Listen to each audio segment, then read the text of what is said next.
Today's tool is go deep. This is where we are going to block off large quantums of time of deep focus. Now, let's just use the word focus.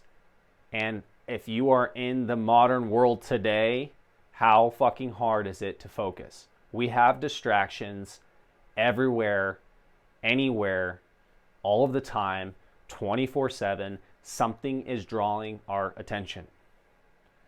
So what we can do as a starting process is take anything that we have as distractions in our day-to-day that we have control of, and we're going to now label those triggers, and our goal is to eliminate all those triggers.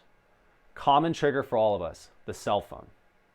If you are someone who is trying to work, let's say whatever your job is, you're on the computer, typing away, doing your tasks for the day, and you're consistently picking up your phone to do something. Maybe you're scrolling on social media, maybe you're texting, maybe you're getting a notification for your email, maybe the app that you just downloaded is notifying you, right? You're getting a calendar invite, you have a alarm going off.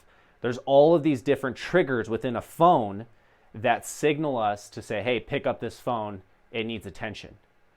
So take the phone as the one example of a trigger, and you need to come up with your own protocol to eliminate that trigger during times of deep focus. Simple way that I do this, put my phone on airplane mode. I either put it in my bag if I'm out, or I'll put it in the desk drawer, and I do not open up that phone or take it off airplane mode until I've accomplished the tasks or the block of work that I've set myself up for. So now you get to take those triggers. Your job is to eliminate those one by one. It's not going to happen overnight. So day to day, just notice the triggers that are pulling you in distractions. And instead of getting frustrated, or maybe not even frustrated, but just becoming aware of these things, notice that every time you're pulled into something new, it's going to take you another 15 minutes to 30 minutes to get back into a deep flow. And this is the other side of this mind control equation, really. I gave you 2 tools, and there's thousands of tools, and this rabbit hole is very deep, and you can get into some very cool and expansive practices, but we need to get through all of the basics and all of the bullshit that we're surrounded by in order for us to be able to tap internally. So you're practicing emptying the mind with allowing you to become an observer of thoughts to kind of get you separated from a constant flywheel, right, of the monkey brain. And then this other tool here is for you to start controlling your environment to give you less inputs so that you can go internal and have more output.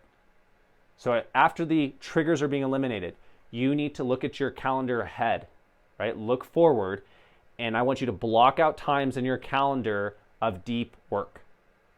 You could be someone who can do 2 hours at a time, 4 hours, the sky's the limit for how much you can focus. It depends on the person. I can do 4-hour chunks. I can go all the way up to 7. Just depends what I'm doing.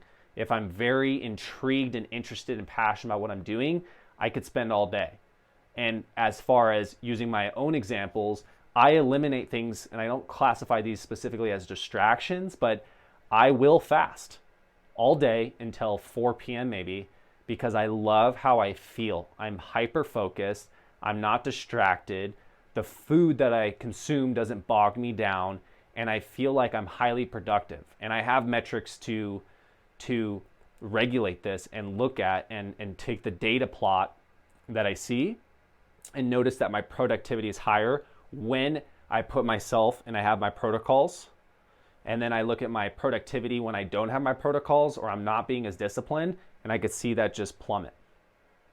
So block out big workflow blocks. And I want you to practice for those 3 hours, 2 hours, however much time you designate to yourself, and eliminate as many distractions as possible. Your phone, outside conversations, right? Put yourself in a silo essentially. And I want you to zone in on the task that you want to accomplish, and I want you to execute on it.